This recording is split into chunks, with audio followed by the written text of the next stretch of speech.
আরজি করের ঘটনাটা আমার মনে হয় আপনাদের অনেকেরই জানা, অনেকে প্রতিবাদ করেছেন, অনেকে রাস্তায় নেমেছেন, অনেকে এই বিষয়টা নিয়ে বিচলিত, খুব চিন্তিত। আগামীকাল 14ই আগস্ট, যেখানে বহু জায়গাতে মানুষ একত্রিত হয়ে প্রতিবাদ জানাবে, যেরকমভাবে এই ঘটনাটা ঘটেছে, যাতে এরকম ঘটনা আগামী দিনে না ঘটে। এরকম হয়তো বহু ঘটনা থামাচাপা পড়ে যায়, আমরা জানতে পারি না, এই ঘটনাটা এরকমভাবে উঠে এসেছে। তো যাতে সেটার জাস্টিস হয় এবং প্রতিনিয়ত যা পরিস্থিতির বদল হচ্ছে, যেরকমভাবে প্রমাণ লোপাটের চেষ্টা হয়েছে আজকে, তো এই যে পরিস্থিতিটা কোথায় যাবে, এটা না সত্যি খুব রাগের জায়গা, খুব ঘৃণার জায়গায় পরিণত হচ্ছে। আগামীকাল বিভিন্ন জায়গাতে মানুষ একত্রিত হয়ে প্রতিবাদ জানাবে। আমি, আমার বন্ধুরা, আমরাও থাকার চেষ্টা করবো। এরকম বহু মানুষ তারা বিভিন্ন জায়গাতে প্রতিবাদ করবে, রাস্তায় নামবে। তাই আপনারাও রাস্তায় নামুন, এই প্রতিবাদে আপনারাও অংশগ্রহণ করুন, যাতে এই আওয়াজটা, এই প্রতিবাদটা আরও দৃঢ় হয়। আমরা যদি এই ভিডিওতে আসি, আমাদের এই ভিডিওতে আমরা কয়েকটা ট্রেলার টিজার নিয়ে কথা বলবো। তা প্রথমে আমরা কথা বলবো অ্যাংরি ইয়াং ম্যানের ট্রেলার নিয়ে, যেটা আজকে ড্রপ করা হয়েছে 20শে আগস্ট। এটা আসবে অ্যামাজন প্রাইমে। এখানে আমরা সেলিম জাভেদ, যারা একসাথে 24খানা ছবিতে কাজ করেছে, যারা একটা রেভলিউশন এনে দিয়েছিল হিন্দি ফিল্ম ইন্ডাস্ট্রি। সুপারস্টারের নাম দেখে লোকে ছবি দেখতে আসে। আগে এত ট্রেলার, ছবির গান, তার থেকেও বেশি যখন পোস্টার পড়তো, হোর্ডিং আসতো, নায়ক কে আছে, নায়িকা কে আছে, তার জন্য ছবি দেখতে আসবে। এবং কিছু পরিচালক ছিল যারা নিজেদের নাম ছাড়তে পেরেছিল, এই ব্র্যান্ড ভ্যালু তৈরি করতে পেরেছিল, যে রাইটার ডুও এই ব্র্যান্ডটা তৈরি করতে পেরেছিল, যে তাদের নাম জেনেও লোকে ছবি দেখতে আসবে। তারা হচ্ছে সেলিম জাভেদ। এবং এই ডকুমেন্টারিটার জন্য আমি মারাত্মকভাবে এক্সাইটেড ছিলাম, অ্যাংরি ইয়াং ম্যান। এবং এটা প্রডিউস করেছে সালমান খান, ফারহান আখতার, জোয়া আখতার। তো যে টিমটা, সেটার জন্য আমি বেশি এক্সাইটেড ছিলাম। তো একদম শুরুতেই যখন সালমান খান, ফারহান আখতার তারা তাদের বাবার কথা বলছে, এবং কিভাবে এই দুজনের একটা করে সংলাপ, একটা করে সিকোয়েন্স তাদের জীবনের সাথে মিলে যাচ্ছে, জাস্ট ফ্যাব।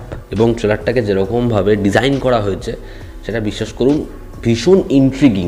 জাঞ্জিরের সিকোয়েন্স চলছে, ওই যখন চেয়ারটা লাথি মেরে বলে দিচ্ছে, তার সাথে অনুপমা চোপড়া ডায়লগটা কন্টিনিউ করছে, দারুণ লাগছে। বা শোলের একটা সিকোয়েন্স চলছে, সেটার সাথে যেরকমভাবে সিকোয়েন্সটাকে ব্লেন্ড করেছে এদের সংলাপে, ফ্যাব। তারা কি চাইতো, তারা নিজের কাজের মাধ্যমেই এই সিনারিওটা পুরোপুরি বদলে ফেলেছিল। তাদের আর্নিং সুপারস্টারদের থেকে বেশি হয়ে গেছিলো, এবং তারা কখনোই খুব ডাউন টু আর্থ ছিল সেরকম নয়, খুব হাম্বল ছিল সেরকম নয়। এবং তাদের এই অ্যাটিটিউডটা, তাদের এরকম ধরনের দেখাটা, সেটা অনেকের মধ্যে অনেক প্রশ্ন তৈরি করেছিল, যেটা তাদের ওয়াইফরাও বলছে তারা কখনোই হাম্বল ছিল না। এবং তারা এই যে একটা ব্র্যান্ড হয়ে গেছে, সেটা নিয়ে আমির খান বলছে যে আপনি কাদেরকে দেখেছেন যে তার নামের জন্য ছবি দেখতে আসে। যেখানে জয়া আখতার বলছে 24খানা ছবিতে একসাথে কাজ করেছে, যার মধ্যে 22টা ব্লকবাস্টার, এটা আর কেউ করতে পারবে না, এটা আর হবে না। এবং এরকম সাকসেসের পর তাদের মধ্যে ফল আউট, তারা যখন আলাদা হয়ে গেল, সেখানে সেলিম জাভেদ দুজনেই বলছে আমরা কখনো ভাবিনি একসাথে পার্টনারশিপে কাজ করব।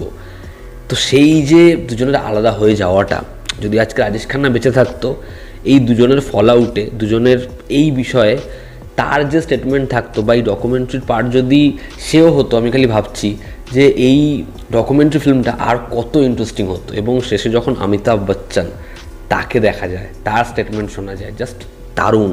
রকিং স্টার ইয়াশ, তাকে আমরা দেখতে পাই। তো এখানে এই ডকুমেন্টারিটা ভীষণ ভালো হতে চলেছে, আমি এটার জন্য মারাত্মক এক্সাইটেড। যারা সিনেমা লাভার, আসল সিনেমা লাভার, তারা এই ছবিটা উপভোগ করবে। তারা এতদিন শুনে এসেছে তাদের প্রথম চেকের ঘটনা, তারা এতদিন শুনে এসেছে সেলিম জাভেদের কনফিডেন্সের ঘটনা, তারা এতদিন শুনে এসেছে কীভাবে রাজেশ খান্নার বাড়িতে তাকে মানাতে গেছে, সারা রাত ধরে তারা একসাথে মদ খেয়েছে, এরকম ছোটো ছোটো ছোটো হাজারখানা ঘটনা। যারা সিনেমা লাভার, যারা সিনেমা নিয়ে পড়াশোনা করে, যারা সেলিম জাভেদের ছবির ভক্ত, এই ছবিটার জন্য ভীষণ এক্সাইটেড। এই ট্রেলারটা জাস্ট দারুণ।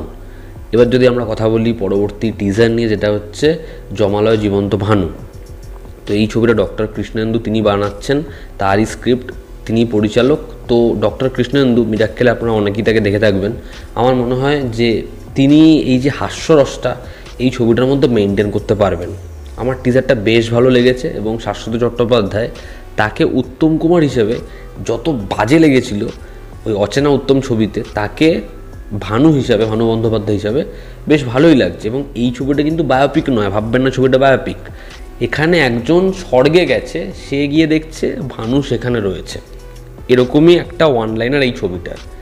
এবার এখানে যেরকমভাবে সিকোয়েন্স ওই ডান্স স্টেপ করছে জমালো জীবন্ত ভানুর, সেটার সাথে মাসিমাকে যেভাবে লিঙ্ক করিয়েছে, সেরকমভাবে শাশ্বত চট্টোপাধ্যায় মেটা সিনেম্যাটিক ডায়ালগ, তা পুরোপুরি যে অ্যাপ্রোচটা এবং যে প্রেজেন্টেশনটা সেটা বেশ ভালো। এবং শাশ্বত চট্টোপাধ্যায় একজন তুখোড় অভিনেতা, তো সে যে ব্যালেন্সিংটা সেটা খুব ভালো করেছে।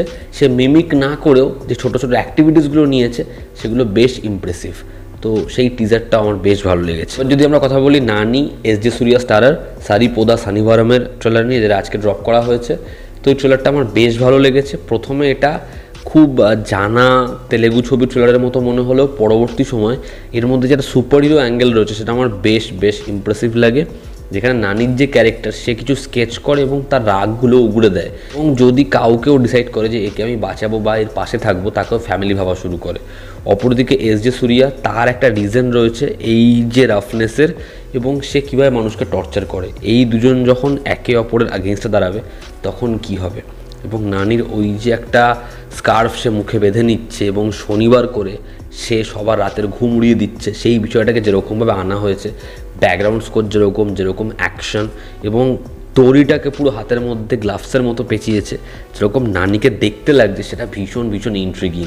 তা ওভারঅল এই ট্রেলারটাও আমার বেশ মজার লেগেছে। তোমরা ট্রেলারটা দেখো, আমি ডেসক্রিপশানে লিঙ্ক দেবো। এবং আগামীকাল 14ই আগস্ট, তো এই প্রতিবাদে সরব হওয়া আমার মনে হয় প্রত্যেকের ভীষণভাবে দরকার। এই ছিল আজকের ভিডিও। আবার দেখা হচ্ছে, জনতা আমাদের পাশে আছে। Take care.